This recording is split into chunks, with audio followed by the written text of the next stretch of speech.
Alors, tu nous parles beaucoup des oméga 3, mais justement, est-ce que tu peux nous dire quel type d'oméga 3 est plutôt recommandé pour la réduction de la TMAO? Alors, les oméga 3, donc, comme j'ai déjà expliqué, on les retrouve beaucoup plus, donc, ce qui est le plus répandu dans les huiles de poisson, donc les Mhm. extraits d'huile de poisson. Mais on retrouve aussi d'autres sources d'oméga 3 plus intéressantes, notamment l'huile de krill, par exemple, ou l'huile de calanus, par exemple. Okay. Donc, le calanus, qui est un zooplancton, donc la meilleure source d'oméga 3 en termes de quantité, c'est le krill, mais le calanus est beaucoup plus intéressant. D'ailleurs, on avait publié une étude là-dessus en février, je pense qu'il est sorti en janvier ou en février 2020. Je Mhm. pense qu'on leur mettra le lien de l'étude sur justement l'effet du calanus oil ou l'huile de calanus dans l'athérosclérose et l'obésité et le syndrome métabolique.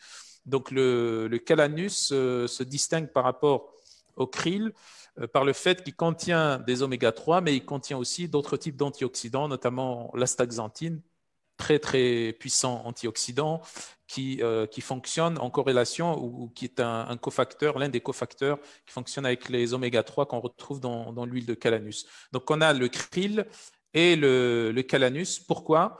Parce que le krill et le calanus contiennent moins de TMAO qu'au niveau du poisson, tout simplement.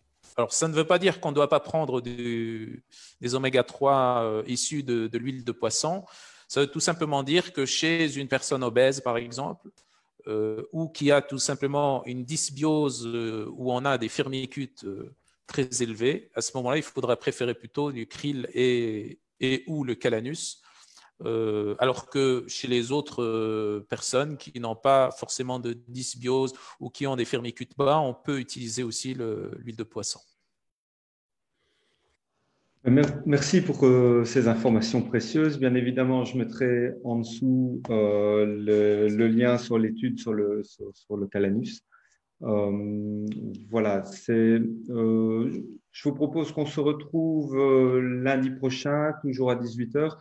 Et cette fois-ci, on parlera du fer, son rôle, ses effets et comment se protéger de ses effets pro-oxydants. Donc voilà, je vous dis au revoir à tous. Au revoir et merci, Amine. Merci, au revoir. À la prochaine. À la prochaine.